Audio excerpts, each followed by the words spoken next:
Hello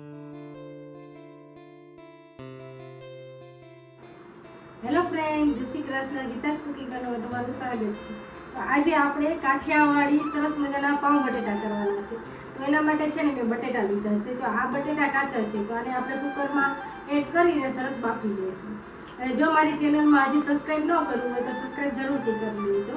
અને હું છે ને મારો વિડીયો મારી ચેનલ ઉપર લાઈવ પણ મળ્યો છે. તો એમાં છે ને મેં કાજુ અને લીલા લસણનું ગ્રીન એવું સરસ ટેસ્ટી શાક બનાવ્યું છે, તે તમે જોઈ શકશો. અને કાલે જ લાઈવમાં મેં રીંગણાનો ઓરો ગ્રીન રીંગણાનો ઓરો બનાવ્યો હતો. અને એની જોડે સરસ મજાના મેં ખજૂર બિસ્કિટ પણ બનાવ્યા છે. મેં 2 રેસીપી અપલોડ કરી છે, તે તમે જોઈ શકશો.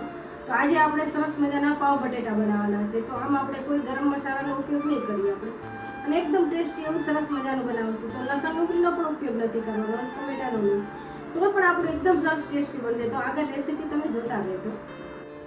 તો આજે આપણે છે ને પાઉં બટેટા કરવાના છે. તો એના માટે છે ને આપણે બટેટા બાફી લઈશું. આ છે ને કાચા બટેટા છે, તો કુકરમાં એડ કરી પાણી એડ કરીને આપણે બાફી લઈશું.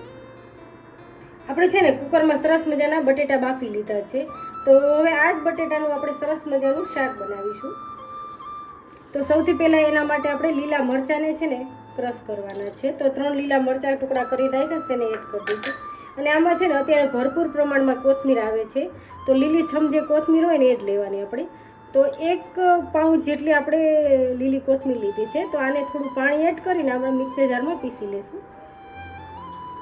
તો આપણે થોડું પીસવા માટે પાણી એડ કરશું અને સ્મૂથ છે ને આપણે પીસી લઈશું. તો આપણી છે ને બટેટી આપણી સરસ બફાઈ ગઈ છે.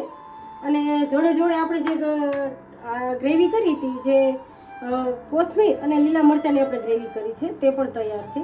તો હવે છે ને મેં એક પેન રાખ્યું છે, તો આપણે થોડો વઘાર કરી લઈશું.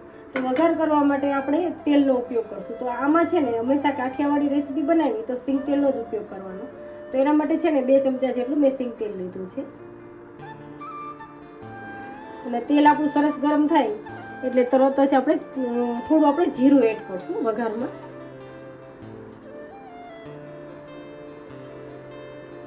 અને થોડી આપણે હિંગ પણ એડ કરી દઈશું. જો આપણું જીરું એકદમ સરસ તતડવા લાગ્યું છે અને હિંગનો પણ વઘાર સરસની સુગંધ આવે છે. તો હવે જે આપણે ગ્રેવી કરી છે ને તેને આપણે એડ કરી દઈશું. આ કોથમીર અને લીલા મરચાંની ગ્રેવી છે.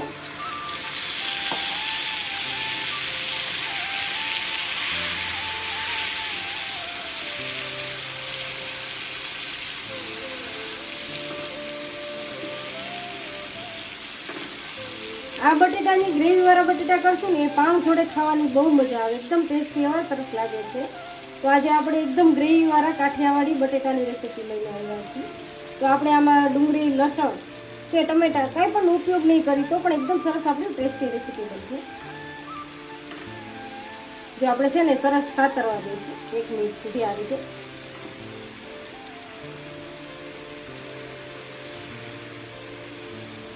તો પ્રોપર છે ને તેલ છૂટવા લાગ્યું છે. હવે છે ને આમાં આપણે થોડા મસાલા કરી લઈશું. તો અડધી ચમચી આપણે હળદર એડ કરશું અને 1 ચમચી આખી ભરીને આપણે કાશ્મીરી લાલ મરચું એડ કરશું અને અડધી ચમચી આપણે નિમક પણ એડ કરી દઈશું અત્યારે.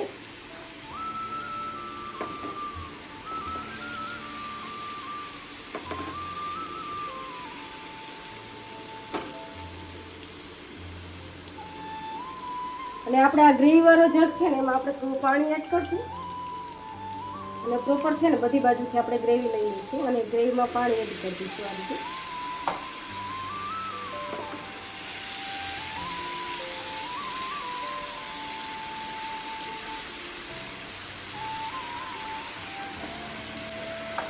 આ બટેટા છે ને આપણે ગ્રેવીવાળા કરવાના છે, તો હજી આપણે થોડું પણ પાણી એડ કરશું.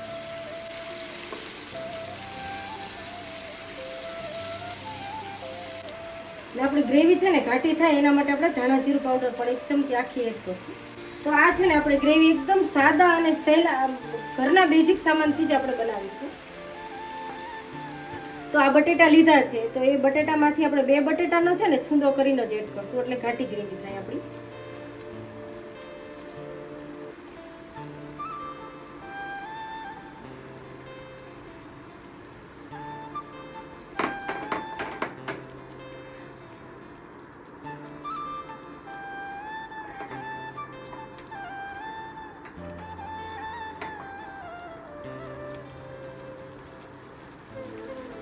જો આપણે બટેટા અંદર એડ કર્યા છે તો આપણી જો ગ્રેવી કેટલી ઘટ થઈ ગઈ છે. બટેટાની છે ને કણી હોય તો આપણે આમ થોડી છૂંદી લેવાની.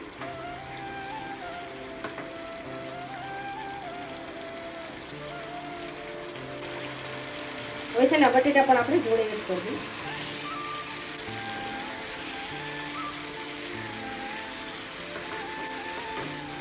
અને બટેટામાં છે ને આપણે થોડું પાણી એડ કરીને હજી કૂક થવા દઈશું.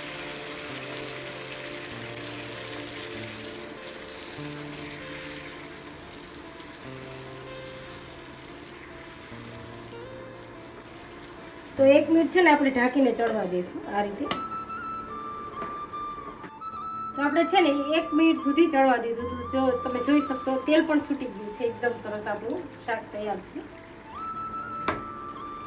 જો એકદમ ગ્રેવી વાળું સરસ આપણું શાક તૈયાર છે ઘાટું. તો આ સ્ટેજ ઉપર આપણે ગેસ બંધ કરી દઈશું. અને આમાં છે ને આપણે 1 ચમચી જેટલો લીંબુનો રસ એડ કરશું.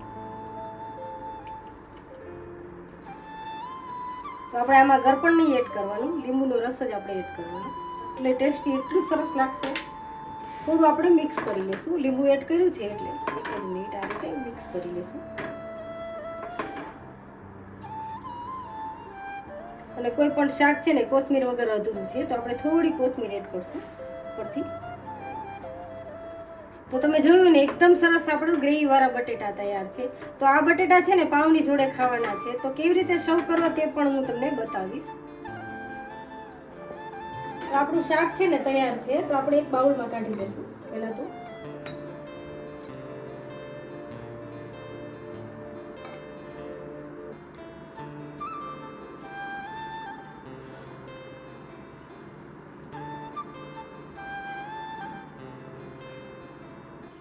આપણું છે ને એકદમ ગ્રેવી વાળું સરસ મજાનું શાક તૈયાર છે. તો ગ્રેવી જો એકદમ સરસ ઘાટી તૈયાર થઈ છે અને બટેટા પણ સરસ છે.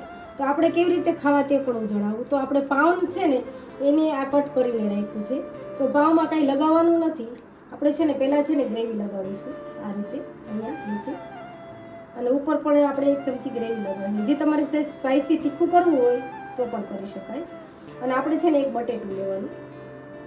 અને બટેટાના છે ને આ રીતે આપણે ટુકડા કરી લેવાના. અંદર જો આ રીતે 2 થી 3 આપણે જેટલા થાય એટલા ટુકડા કરી લેવાના. અને ઉપર પછી આપણે છે ને પછી ગ્રેવી એડ કરવાની આ રીતે. અને ઉપર છે ને આ સિંગને છે ને એને પણ આપણે ઉપર એડ કરવાની આ રીતે. અને આ રીતે આપણે છે ને બંધ કરી દેવાનું. જો એકદમ ટેસ્ટી એવું સરસ મજાનું આપણું ગ્રેવી વાળું શાક બન્યું છે ને એ આપણે પાઉંમાં એડ કર્યું છે. તો પાઉં બટેટા આ રીતે ખાવાની ખૂબ મજા આવે છે. તો આ રીતે બનાવશો તો બર્ગરને પણ ભૂલાવી દે એવા સરસ પાઉં બટેકા બનાવ્યા છે આપણે. આ રીતે છે ને આપણે બીજું પણ પાઉં બનાવી લઈએ. તો એમાં પણ આપણે ગ્રેવી એડ કરશું. 1 ચમચી આ રીતે એડ કરશું. આ બાજુ પણ 1 ચમચી ગ્રેવી એડ કરશું પાઉં ઉપર જ. અને એક આપણે બટેટું લઈ લઈશું આ રીતે. અને એના પણ આપણે ટુકડા કરી લઈશું. તમે બારે ટુકડા કરીને અંદર એડ કરવું હોય તો પણ કરી શકાય. અને ઉપરથી ટુકડા કરવા હોય અંદર તો પણ આસાનીથી થઈ જાય. આપણે બટેટા બાફેલા છે ને એટલે. અને પછી આપણે ગ્રેવી પાછી એડ કરશું. અને થોડી આપણે સીંગ એડ કરશું ઉપરથી. જેટલી તમને પસંદ હોય એટલી સીંગ એડ કરે.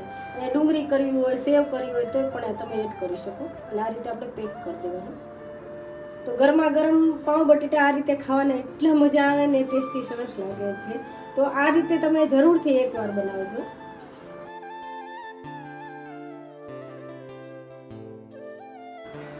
તો તમે જોયું ને આજે આપણે એકદમ સરસ ટેસ્ટી એવા સરસ મજાના બટેટા બનાવ્યા છે. તો આ ગ્રેવી તો આમાં લસણ, ડુંગળી, ટમેટા કાંઈ પણ વસ્તુનો ઉપયોગ વગર સરસ મજાના ગ્રેવી વાળા બટેટા બનાવ્યા છે.